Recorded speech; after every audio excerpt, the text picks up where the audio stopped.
Hero hero ভাবই ছিল। শুরুর দিকে ছোটখাটো রোল ছিল।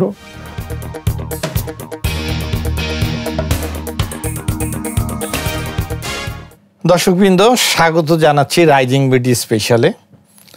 আজকে আমাদের অতিথি আশরাফ উদ্দিন আহমেদ। এই নামটি বললে হয়তো অনেকেই চিনবেন না, কিন্তু তার আরেকটি নাম আছে যে নামে তিনি সমধিক পরিচিত। এই নামটি বললে আপনারা আশা করি সকলেই চিনতে পারবেন।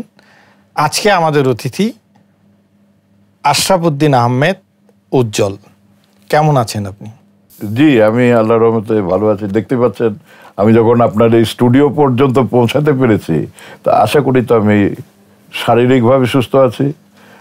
আর এখানে আপনার যারা ক্যামেরার পিছনের যারা আছে, তারা তো লাইটিং টাইটিং করে টোলে এটা সারা জীবন যেভাবে চলছে, এই চেহারাটা যাতে মোটামুটি একটা অ্যাকসেপ্টেবল ফ্যাক্টর হয়, এটা আবার আমি পছন্দ করি। এই জন্য ওই যে আপনি বললেন নায়ক উজ্জ্বল, তো নায়ক শব্দটা যেন আমার এই আজকে আপনি যেভাবে আমাকে উপস্থাপন করছেন, সেখানে যেন দর্শক যারা বর্তমান প্রজন্মের, এরা যাতে বুঝতে পারে আমার কথা শুনে, আমাকে দেখে, যে এই লোকটা একটা রাইজিং বিডির স্পেশাল প্রোগ্রামের মতো একটা স্পেশাল চলচ্চিত্রের ক্যারেক্টার। আমরাও দোয়া করি, নিশ্চয়ই আমাদের দর্শকবৃন্দ আপনাকে দোয়া করবে, আপনি আরও দীর্ঘদিন সুস্থ থাকেন এবং আমাদেরকে আপনার অভিজ্ঞতা, আপনার যদি সম্ভব হয় আবার নতুন করে অভিনয় আমাদেরকে উপহার দিবেন। তো আমি একটু শুরুতে জানতে চাইবো আপনার ছোটবেলার কথা যদি একটু বলতেন, কোথায় জন্ম, কোথায় বেড়ে উঠেছেন, এটা একটু যদি দর্শকদের উদ্দেশ্যে বলতেন। ছোটবেলাটা তো আমার আব্বা রেলওয়ে ডাক্তার ছিলেন, তো আব্বা যেখানেই চাকরি সূত্রে যেতেন সেখানেই আমাদের ছোটবেলা শুরু হতো। এইভাবে ধরেন নর্থ বেঙ্গলে বেশি, লালমনিরহাটে ছিলাম, রংপুরে ছিলাম, সৈয়দপুরে ছিলাম, ওইখানে রেলওয়ের অনেক বড় বড় স্থাপনা এবং মানে সেখানে রেলওয়ের অনেক বড় বড় প্রতিষ্ঠান ছিল। আর আব্বা যেহেতু রেলওয়ের ডাক্তার ছিলেন, তো রেলওয়ের কর্মকর্তা কর্মচারীদের স্বাস্থ্যগত কারণে সর্বত্র একটা করে হসপিটাল থাকতো। তো সেই ক্ষেত্রে আমার বিচরণ হলো ছোটবেলা থেকে এইভাবে বিভিন্ন জায়গায়। পরবর্তীতে আমার যখন বেড়ে ওঠা বলতে তো ছোটবেলা থেকে না, বেড়ে ওঠা মানে হলো হয়তো আমার মানে লেখাপড়া, শিক্ষা জীবন ইত্যাদি। তো সেটা তো আমি ঢাকা ইউনিভার্সিটিতে লেখাপড়া করেছি অনেক আগে। ঢাকা ইউনিভার্সিটিতে আপনি লেখাপড়া করেছেন। তো এই ঢাকা ইউনিভার্সিটি লেখাপড়া চলাকালীন সময়ে কি আপনি চলচ্চিত্রের সাথে যুক্ত হলেন, না পড়াশোনা শেষ করে যুক্ত হলেন? আমি আমার কনসেপ্ট হলো, ইভেন আমি সবসময় যে কথাটা বলি সেটা হলো লেখাপড়া, একাডেমিক যে বিষয়টা, এইটা হলো মানুষের দৃষ্টিভঙ্গির পরিবর্তন করে, মানুষের আউটলুক চেঞ্জ করে। একটা ক্লাসের মধ্যে বিভিন্ন পরিবার থেকে ছেলে মেয়েরা আসে, তারা সবাই একত্রিত হয়, তাদের সংস্কৃতি, তাদের চলাফেরা, তাদের বিষয় আশয় এগুলো বিভিন্ন রকম থাকে। তো সেই দিক থেকে একটা পরিবর্তন তৈরি হয় মানুষের।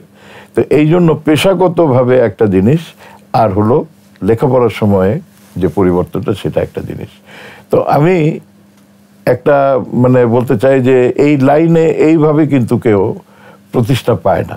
আমি যে লাইনে সিনেমার সঙ্গে জড়িত, আমি ধাপে ধাপে যেভাবে একটা চাকরিজীবী, সে যেমন সিনিয়রিটির সঙ্গে সঙ্গে ধীরে ধীরে ধীরে ধীরে উপরের দিকে উঠতে থাকেন, একেবারে রিটায়ার করতে থাকেন, আমারটাও সেরকম ধাপে ধাপে। আমি স্টার্ট যখন হয় ঢাকা ইউনিভার্সিটিতে, আমি এসএমএলে থাকতাম।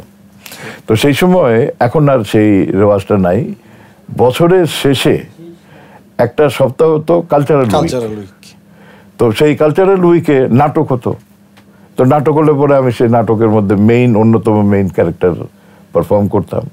তো সেই সময় আমার যারা এসএমএলের ছাত্র আছে, যারা পরবর্তীতে মনে করেন এখনো দেশ পরিচালনা যারা করে, বড় বড় যারা কর্মকর্তা এবং প্রশাসনে, আর্মিতে, পুলিশে আছেন, তারা অধিকাংশ কিন্তু এসএমএলের ছাত্র। এটা আবার একটা অ্যাডভান্টেজ, এবং তারা সবাই আমাকে চিনে ওই নাটক করার কারণে। সেখান থেকে বেরিয়ে আমি টিএসসিতে নাটক করেছি। এরপরে তখন কিন্তু আপনার টেলিভিশনের এত ছিল না, একটাই চ্যানেল ছিল, জি, একটাই বিটিভিতে ছিল। ওই যেটা রাজুক ভবন, হ্যাঁ ওখানে। তো সেই কারণে রেডিওতেও তখন একটা নাটকের বিষয় ছিল।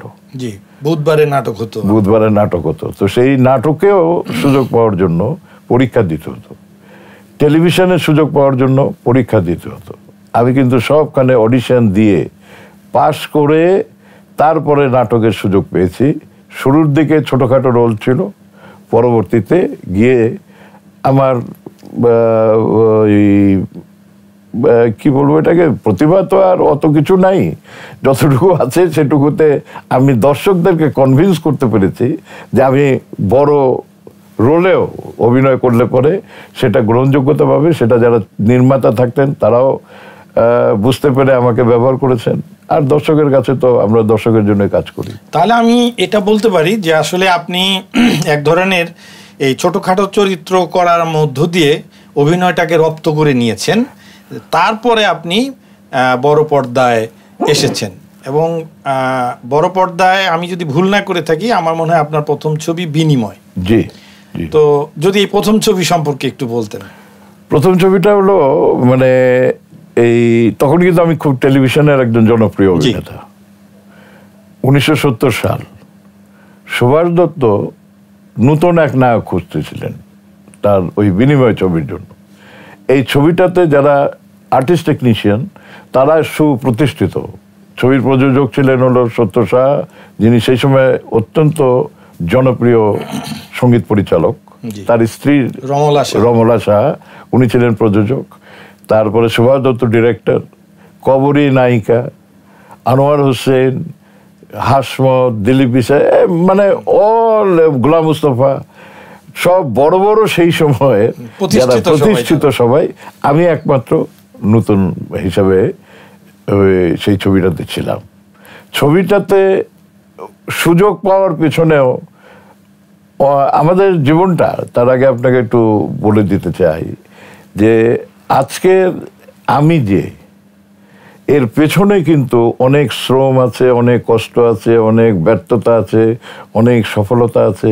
এটা কিন্তু একটা সরল রেখায় জীবনটা, আমাদের পেশাগত জীবনটা চলে।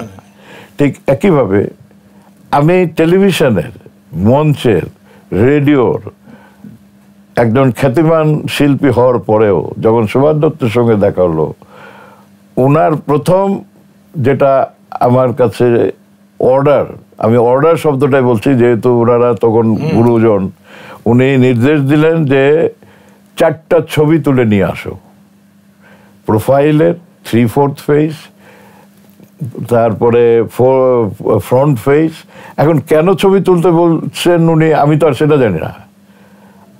ঠিক আছে, আমি গেলাম নিউ মার্কেটে গিয়ে, তখন আক্স মামার একটা ফটোগ্রাফার ছিলেন, উনার ওখানে নর্মালি এই সমস্ত চলচ্চিত্রের লোকজন একটু মডেল টাইপের ফটোগ্রাফি, গ্ল্যামার ফটোগ্রাফির উনি এগুলো করতেন। তার ওখানে গেলাম, সে এরকম 3-4টা ছবি উঠালো। ছবিগুলো আমি দেখার পরে আমারও মনে হলো যে এরকম নাকি আমি। আসলে ছবিগুলোতে যেটা দেখা যাচ্ছিল সে ছবিগুলো হিরো হিরো ভাবেই ছিল। তো নিয়ে আসলাম, দেখালাম, অ্যান্ড উনি অ্যাপ্রুভ করে দিলেন। এই অ্যাপ্রুভালের পরে উনি অ্যাকসেপ্ট করলেন এবং 1 জানুয়ারি 1970 সালে এই ছবিটার মহরত হয়। বর্তমান যে এফডিসি, যেটা এখানেই কি ছবিটা? হ্যাঁ, তখন তো এফডিসি মানে একটা সরকারি প্রতিষ্ঠান। জি। এই কর্পোরেশনের কাছে ক্যামেরা আছে, রেডিও আছে, ফ্লোর আছে, লাইট আছে। এটাকে ফ্রিল্যান্স পিপলরা ইউজ করে। ইউজ করে এই ইউজাররা হচ্ছে কিন্তু হাইলাইটেড হয়। তো আমরা আবার যারা ইউজ করে বড় হয়েছি তারা আমরা এটাকে বলি যে ফিল্মের সূতিকাগার হলো এফডিসি। কারণ সেখানেই সব কিছু পাওয়া যেত এবং এফডিসি ছাড়া আর কোথাও ফুল ফ্লেজেড স্টুডিও ছিল না। আমরা তো শুরুর দিকে আপনাকে রোমান্টিক নায়ক হিসেবেই পেয়েছি। তো বিনিময় থেকে শুরু, তারপরে আমার যতদূর মনে পড়ে যতগুলো সিনেমা আমি আপনার দেখেছি, প্রায় প্রত্যেকটা সিনেমাতেই আপনি রোমান্টিক নায়ক হিসাবেই ছিলেন। তো এটা আসলে খুবই একটা কঠিন ব্যাপার।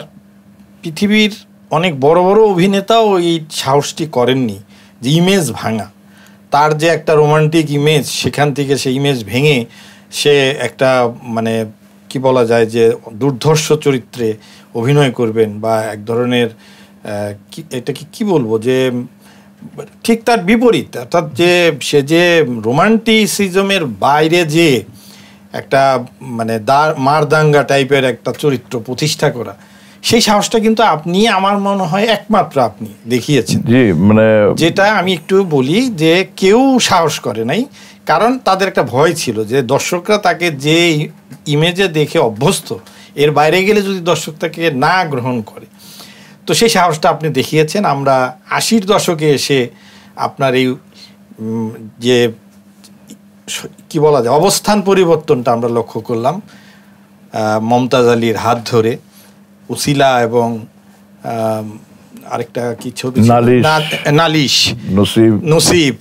তো এই যে নালিশ নসিব বিনিময় থেকে শুরু করে নালিশ নসিবে আপনি যে রূপান্তর ঘটালেন, এই বিষয়ে আসলে তখনকার মানে কি পরিস্থিতিটা ছিল এবং দর্শকের কাছে গ্রহণযোগ্যতাটা কতটুকু ছিল? এর পেছনে বিরাট বড় কাহিনী আছে। মানে একটা শিল্পী, আমি যেটা বলি আর কি, এই পরিণত সময়ে আমাদের মূলধন হচ্ছে আমাদের ইমেজ। আমার যে ইমেজটা দীর্ঘ প্রক্রিয়ার ভিতর দিয়ে পর্দায় তৈরি হয়েছে।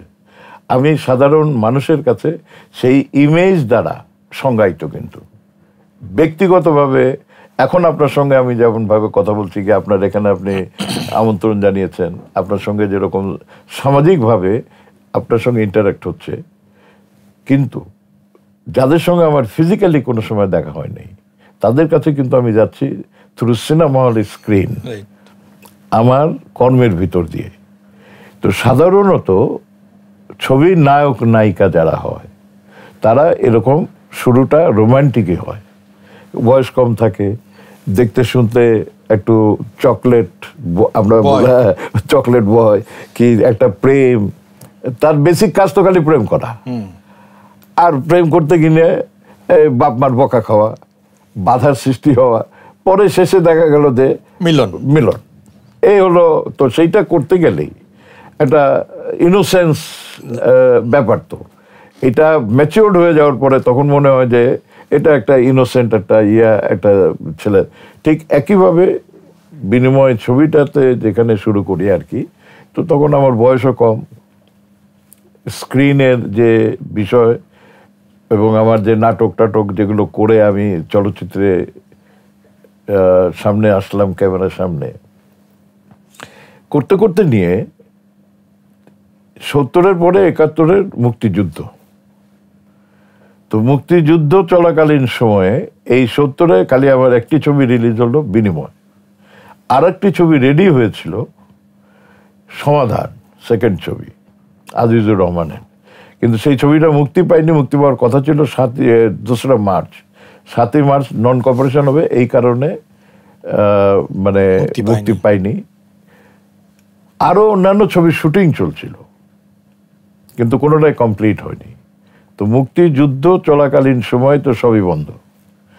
এরপরে যখন আমাদের কামকাজ শুরু হলো, সেই সময় থেকে আমার 1 বছর 2 বছরের মধ্যেই 74 সালে 1974 আমি একটা উপর থেকে জাম্প করতে গিয়ে অ্যাক্সিডেন্ট করি, পা ভেঙে যায়। পা ভেঙে গেলে আবার সেটা আমি 3 মাস 6 মাস, আর এর মধ্যে নানান ধরনের গুজব, ল্যাংড়া হয়ে গেছে, এটা হয়ে গেছে, ওটা হয়ে গেছে। সুতরাং কেউ আর সিনেমার নায়ক নায়িকা এর উপরে ভরসা করেই টোটাল প্রজেক্টটা হয়। তো সেখানে যদি কোনো ব্যাঘাত হয়, সেখানে যদি কোনো সমস্যা হয়, তাহলে পরে সেই প্রজেক্টটাই বন্ধ হয়ে যাবে। আমার ছবি টবি সব কমতে থাকলো। কমতে কমতে এমন জায়গায় চলে গেলাম, সেকেন্ড হিরো হয়ে গেলাম। 2-4টা ছবিতে আমি সাপোর্টিং হিরো। এইখান থেকে আমি চিন্তা করলাম যে আমি এখান থেকে ব্যাক করার তো কোনো আর মানে পরিস্থিতি পাচ্ছি না। তখন আমি চিন্তা করলাম যে আমার সঙ্গে কুদরত ছবি একটা মমতাজ আলীর, ওইখানে আমি সেকেন্ড হিরো। তো উনার সঙ্গে উনার ছবি ইমান, ওনার ছবি দেখে আমি খুব convince that he is a very big director. তো ডিরেক্টর, আমি যেটা বিশ্বাস করি, ডিরেক্টর হচ্ছে একজন শিল্পীর জন্মদাতা। পর্দার মধ্যে যে কর্মকাণ্ড করবে, ডিরেক্টর যদি না চায়, সেই শিল্পী কখনোই ওখানে পর্দার মধ্যে সেই সুযোগ পাবে না। কারণ সিকোয়েন্সগুলো, সিচুয়েশনগুলো বিল্ড আপ করা, স্টোরিটাকে ন্যারেট করা, সব তো ডিরেক্টরের কন্ট্রোলে। আমি যখন ওইটা করছি, তো দেখলাম যে উনাকে আমার দরকার। আমাকে যদি আবার দাঁড়াতে হয়, উনি যে ঘটনা ঘটালেন, উনি আসার পরে আমি জানি যে উনি তো আমাকে দিয়ে আবার ওই ইমেজ আলার ছবি টবি করাবেন। উনি এসে আমাকে প্রস্তাব দিলেন যে আপনাকে রোমান্টিক হিরো কে বানালো? আপনি তো রোমান্টিক হিরো কথা না, আপনি তো হবেন অ্যাকশন হিরো। আমার ব্যাকগ্রাউন্ড যেটা ইউনিভার্সিটি, নাটক, টিভি সমস্ত, আমার চিন্তা চেতনায় আমি অ্যাওয়ার্ড পাবো, আমি সম্মান পাবো।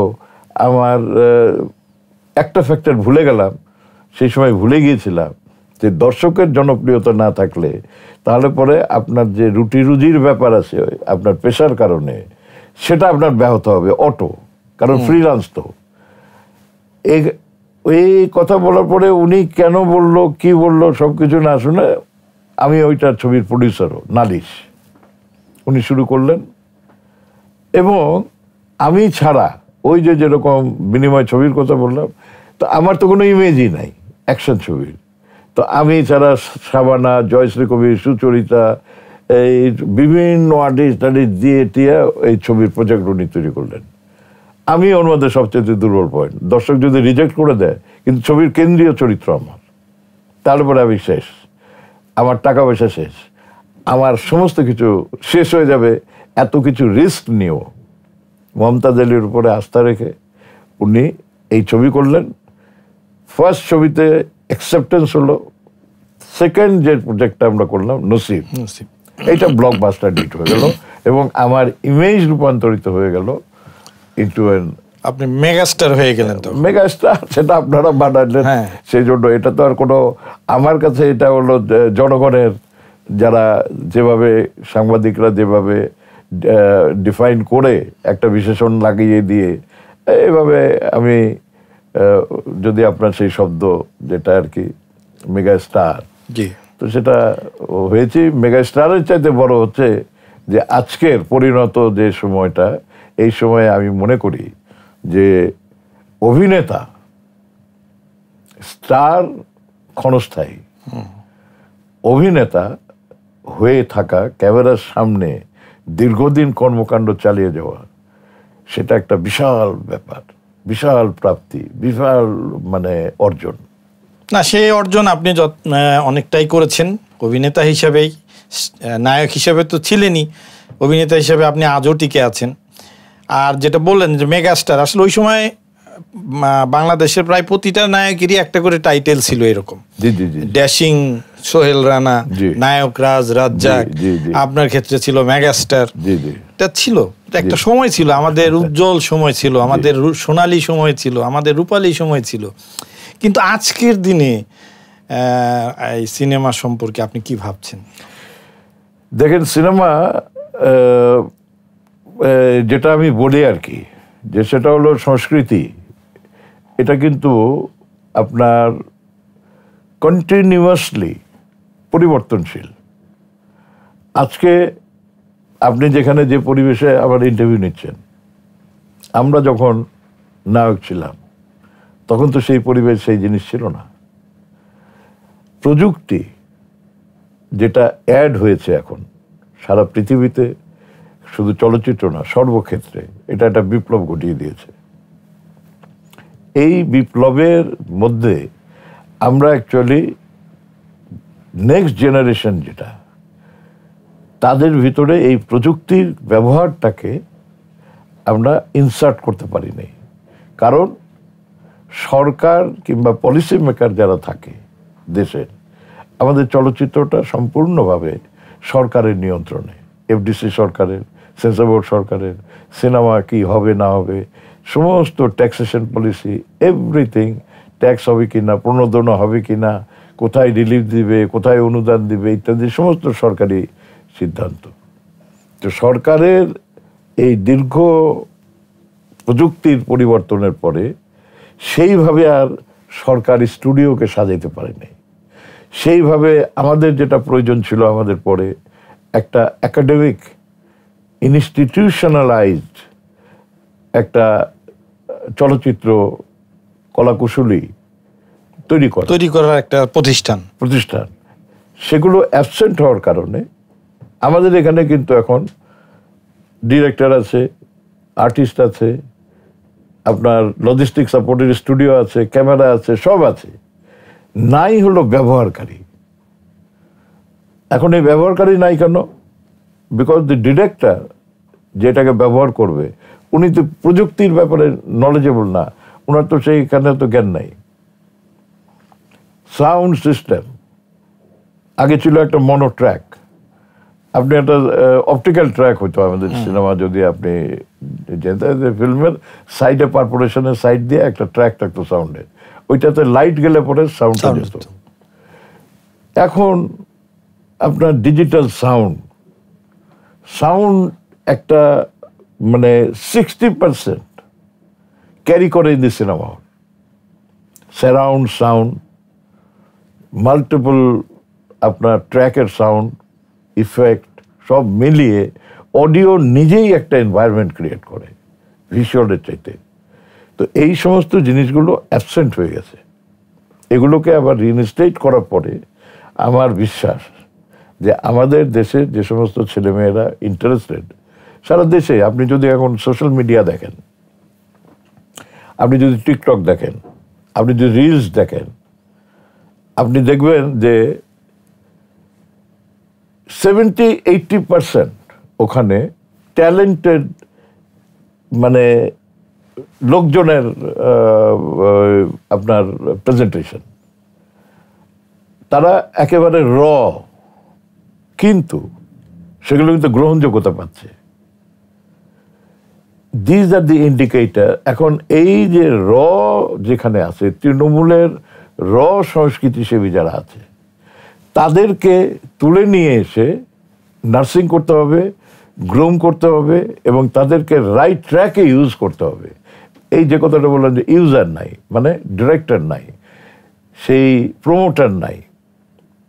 আপনি আজকে যে পরিবেশের মধ্যে আমার ইন্টারভিউ নিচ্ছেন একটা অনলাইন পোর্টালে, এখন আপনার পেছনের যে যিনি এটাকে প্রমোট করছেন, Walton it's a big electronic company, ওনারা এইটাকে করার জন্য সুযোগ তৈরি করেছেন, এটার প্রয়োজনীয়তা আছে, এটা দর্শকের কাছে যাচ্ছে। তো আপনার অনলাইন পোর্টাল যেভাবে নিয়ে আসতে পারতেছে, অন্যটা তো আর সেভাবে প্রেজেন্ট হচ্ছে না। তো আপনার রাইজিং পিডির যে জনপ্রিয়তা, এটা তো অন্য শত শত পোর্টাল আছে, নোবডি ইজ ইন্টারেস্টেড। হয়তো একজনের কাছ থেকে নিয়ে আরেকজনের কাছ থেকে নিয়ে এদিক ওদিক থেকে করে টোরে চালাচ্ছে। ইভেন আমাদের যে ফিল্ম পাইরেসি হতো আগে, ভিডিওতে চলতো, সেগুলো পাইরেসি হতো। তো এই যে চুরি করার যে ব্যাপার আছে, এটা আছে। তো আপনার যদি কন্টেন্টের যারা তৈরি করেন এবং তৃণমূলে যে সমস্ত প্রতিভাগুলো ছড়িয়ে ছিটিয়ে রয়েছে, সেগুলোকে যদি আপনি সংগ্রহ করেন, টেকনোলজি যদি ডেভেলপ করেন, এগুলোকে যদি কম্বাইন করেন, এর ভেতর থেকে আমি মনে করি সোনালী যুগের যেটা অধ্যায় ছিল, ডিজিটাল যুগেও সম পরিমাণের জনপ্রিয় আপনার চলচ্চিত্র শিল্প তৈরি হতে পারে। কারণটা কি? কারণ হলো আমাদের ফিল্মের মধ্যে দুটো অংশ আছে। একটা হলো কন্টেন্ট তৈরি করা, that is the maker, director, producer, artist, মানে ক্যামেরা, সেট, লাইটিং, এইটা একটা জিনিস, কন্টেন্ট যেখানে তৈরি হচ্ছে।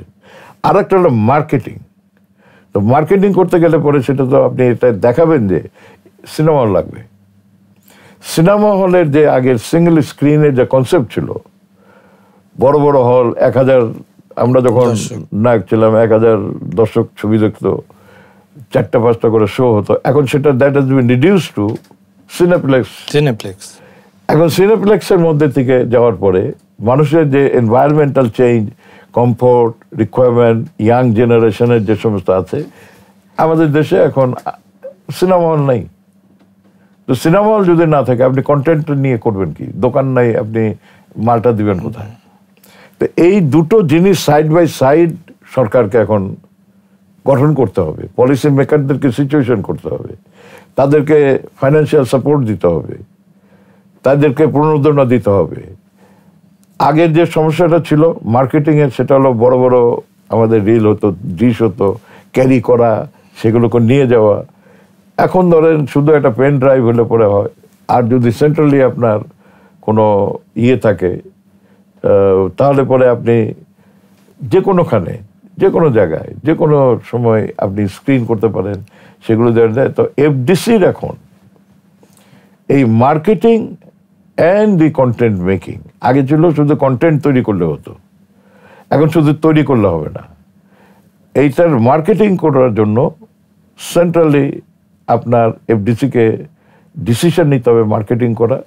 আপনি একটা প্রমোটার, একটা এক্সিবিটার একটা কন্টেন্ট তৈরি করলো, কন্টেন্টের যে বিলটা হলো, সেই বিলটাকে রিয়েলাইজ করার জন্য যদি মার্কেটিং করার তার সুযোগ থাকে, যে সারা দেশে সমস্ত সিনেমা হলে তার সেন্ট্রাল সার্ভার থেকে স্ক্রিনিং হবে, অনলাইনে টিকিটিং হবে, হিসাব চুরি চামারির কোনো সুযোগ নাই। হিসাব হলো তার যে টাকাটা ডিউ এফডিসির, সেই টাকাটা সে রিয়েলাইজ করবে। বাড়তি যে টাকাটা হবে, producer will get the money, producer will sell it to online OTT platform. Even এখন যে সুযোগটা তৈরি হয়েছে ওভারসিজ, আমাদের প্রায় 1.5-2 কোটি বাঙালি আছে বিভিন্ন জায়গায় কর্মরত। তো সেখান থেকে আপনার লোকাল যে তাদের বিনোদন, যতই সারা পৃথিবীর বিনোদন থাক, লোকাল বিনোদনের যে আপনত্ব, এবং সাধারণত লো প্রোফাইলের লোকই এই 1.5-2 কোটি, তারা কিন্তু স্থানীয় যারা শিল্পী, যারা সিনেমা বলেন, নাটক বলেন, এগুলোতে কিন্তু তারা মোর ইন্টারেস্টেড। না, ঠিক আছে, আপনার সব কথা মেনে নিয়েও আমাকে বলতেই হচ্ছে যে এখন কিন্তু অনেক রকম মাধ্যম হয়েছে। আমি যদি আমার কথাই বলি, আমাদের ছেলেবেলায় একটা চ্যানেল ছিল বিটিভি, সেখানে টিভি দেখা যেত। আর এছাড়া বিনোদন বলতে আমরা বুঝতাম সিনেমা হল। তো সেই সিনেমা হল কিন্তু এখন নাই, সিঙ্গেল স্ক্রিনের যে সিনেমা হল, এখন মাল্টিপ্লেক্স হয়ে গেছে। তারপরে অন্ততপক্ষে 50টা অনলাইন বেসরকারি টেলিভিশন, স্যাটেলাইট টেলিভিশন যেটা, সেটা হয়েছে, ওটিটি প্ল্যাটফর্ম হয়েছে। অর্থাৎ এই যে আপনার চলচ্চিত্র প্রদর্শনের যে জায়গা, আমি তো মনে করি আগের চেয়ে আরো বেড়েছে। তাহলে কেন মানে এই সমস্যাটা হচ্ছে? আপনি এইটার গভীরে প্রবেশ না করার কারণে আপনি এইটা বলছেন। সিনেমার যে ওয়াইডনেস, সিনেমার যে ভাষা, সেই ভাষাকে যদি 100% আপনি মজা পেতে চান ওইটাতে, তাহলে আপনাকে বড় পর্দায় হলে বসে কালেকটিভলি বসে এনজয় করতে হবে। এই এনজয়মেন্টটা একটা। আর আপনি সিনেমা হাতের মুঠোর মধ্যে নিয়ে টেলিফোনে দেখতেন, একটা ছোট স্ক্রিনের মধ্যে স্কুইজ হয়ে যাচ্ছে। এখানে সিনেমা দেখে আপনি তো সে আনন্দ পাবেন না, সেই মজা পাবেন না। এখানে যায় কখন? সিনেমা হল থেকে যখন স্ক্রিনিং ব্যবসাটা শেষ হয়, এরপরে ওটিটিতে যায়, এরপরে জেনারেল মনে করেন মানুষজন দেখতে থাকে। সেটা প্রচারের ক্ষেত্রে ঠিক আছে, যে আমি একটা প্রোডাক্ট তৈরি করছি, কন্টেন্ট তৈরি করে দেখলো লোকজনে, ফ্রি দেখলো, তাতে কি গেল আসলো। আমার যদি মার্কেটিং হয়ে যায়, তো আমি যে কথাটা বলছি যে সিনেমাকে সিনেমা হলে দেখাইতে হবে। ওটিটি নাটক টেলিভিশনে দেখান, ওটিটিতে দেখাবেন তো ছোট স্ক্রিনে, টেলিভিশনের স্ক্রিনে, সুতরাং সেটা সেখানে থাকবে। এখনো যে বিষয়টা, যে প্রাইভেট টিভি চ্যানেল বললেন কি ওটিটি বললেন, আপনার 24 ঘন্টার মধ্যে আমার হিসাবে তো প্রায় 15-16 ঘন্টায় তো থাকে সিনেমা। তো সিনেমা বিবর্জিত কিছুই তো নাই। তো সেই সিনেমাটাকে আপনি যদি কারেন্ট সিনেমাটাকে ওখানে রিপ্লেস করতে পারেন, তাতে দর্শকেরও আনন্দটা বেড়ে যাবে, যে লোকটা কন্টেন্টটা তৈরি করলো, যে ইনভেস্টার, তারও ইনকামটা বেড়ে যাবে। আর ক্রিয়েটিভিটি যেটা, সেখানে এই যে সেক্টরটা, সেই সেক্টরটা একটা কালারফুল ক্রিয়েটিভ জবের ভিতরে থাকবে, তখন দেখবেন যে আগে যেমন একজন ডাইরেক্টর নাম, তারাও একটা স্টার হতো। খানাতা, জহিরান, মমতাজ আলী, সুভাষ দত্ত, তারপরে এতেশা, মুস্তাফিজ। এখানে আর্টিস্ট কে আছে, রহমান স্বর্ণ আছে না উজ্জ্বল আছে না কে আছে, সেটা উনাদের নামেও মানে স্টার ছিল তারা। আবারও আমাদের সেই সোনালী দিন ফেরত আসবে এবং শুধুমাত্র নায়ক নায়িকারাই স্টার হবে তা না, পরিচালক, গীতিকার, অনেক সময় আমরা দেখেছি যে অনেক গীতিকাররাও স্টার, এবং প্লেব্যাক যারা করতেন তাদের কথা তো বলাই বাহুল্য। এখনো সেই 50-60 বছর আগের 40 বছর আগের সিনেমার গান আমরা শুনি। তো সেই সব প্রত্যাশা আমাদের থাকবে, সিনেমার সুদিন আবার ফেরত আসবে। তো আপনার কাছে শেষ প্রশ্ন, যে বর্তমান প্রজন্মকে আপনি কি বলতে চান এই সিনেমাটাকে আরেকটু উপর দিকে তুলে ধরতে, বা সিনেমাটাকে আমরা আরো কিভাবে তার যে হারানো ঐতিহ্যই বলবো আমি, মাঝখানে একটু হারিয়ে গিয়েছিল, সেটাকে ফিরিয়ে আনতে কি করা উচিত বলে আপনি মনে করেন? দেখেন, সময়ের সঙ্গে সঙ্গে সবকিছু পরিবর্তন হয়। বিশেষ করে সিনেমার যারা দর্শক ছিল তাদের কিন্তু পরিবর্তন হয়েছে।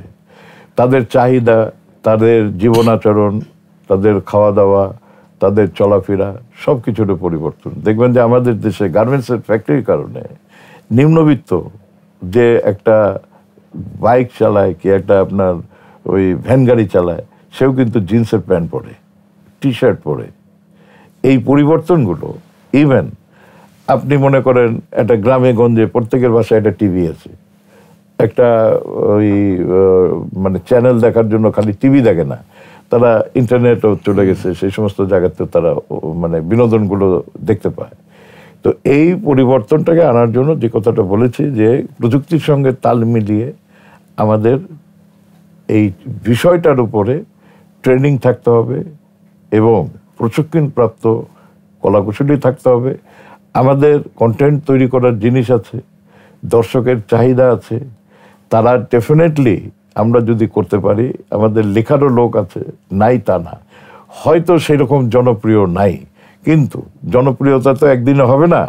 আপনি কর্ম করতে করতে করতে করতে তখন দর্শক আপনাকে সেইটা করে দিবে। আর একটা জিনিস যেটা, সেটা হচ্ছে যে যারা পলিসি মেকার, আমি যেটা ডিমান্ড করছি যে এই ইনস্টিটিউশন লাগবে, প্রযুক্তি লাগবে, ট্রেনিং লাগবে।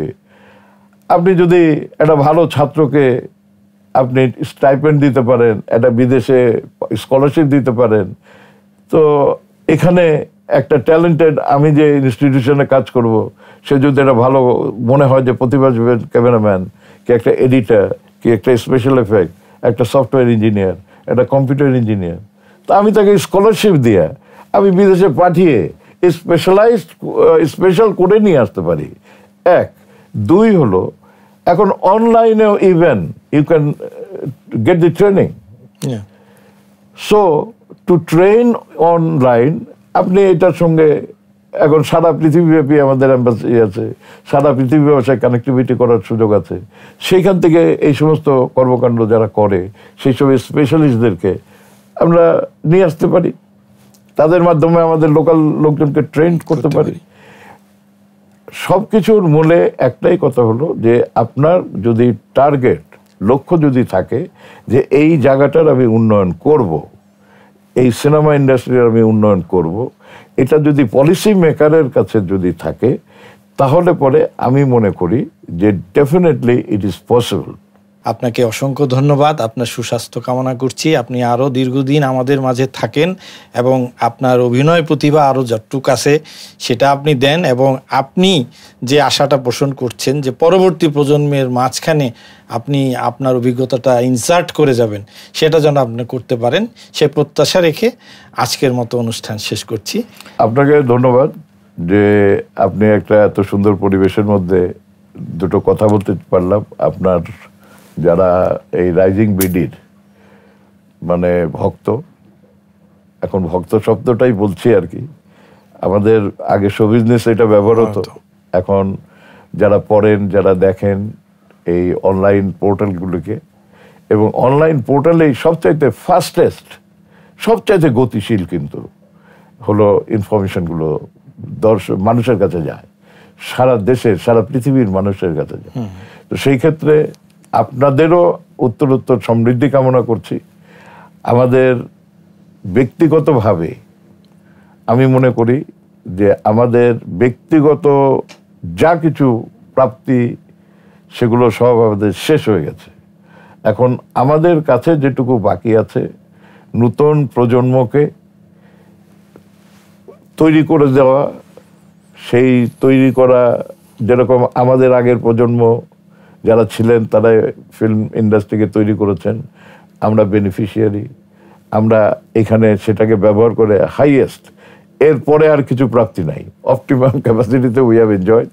এখন ডিজিটাল যে জেনারেশন, আমার কথা হলো এই ডিজিটাল জেনারেশনকে সারা দেশের মানুষ, সারা দেশের পরিচালনা করেন যারা রাজনৈতিক দল, সবাই সম্মিলিতভাবে যেন আমাদের এই ইন্ডাস্ট্রির দিকে একটুখানি নজর দেন এবং এটা ডেভেলপ করার জন্য চেষ্টা করেন। এটা হলো আমার একমাত্র কাম্য।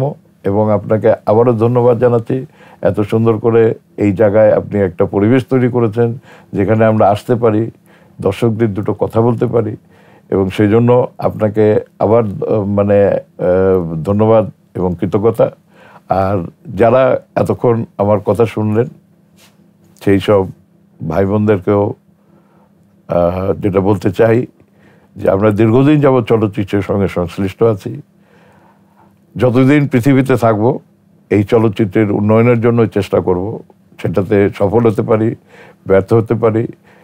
এই সফল এবং ব্যর্থতার মাঝ দিয়েই কিন্তু আমরা এত উপরে উঠেছি, আমাদের ইমেজ তৈরি হয়েছে, সেটা আপনারাই এখানে আমাদেরকে সেই অবস্থানটা তৈরি করে দিয়েছেন। সুতরাং আপনারা দোয়া করবেন যেন আমরা এই ফিল্ম সেক্টরটাকে অনেক উপরে নিয়ে যেতে পারি, পৃথিবীর অন্যতম একটা সেক্টরে রূপান্তরিত করতে পারি।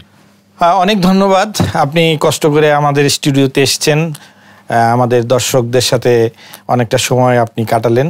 আপনার সর্বাঙ্গীন উন্নতি কামনা করছি। এবং যেমনটা আপনি বললেন যে বিজ্ঞানের বেগ এবং মানবিকতার আবেগ দুটোকে একত্রিত করে যদি নতুন প্রজন্ম চেষ্টা করে তাহলে ছায়াছবির যে সোনালী অতীত সেটি বর্তমানেও আবার ফিরিয়ে আনা সম্ভব। আমরা সে প্রত্যাশা করছি এবং আজকের মতো এই অনুষ্ঠান এখানেই শেষ করছি। আল্লাহ হাফেজ।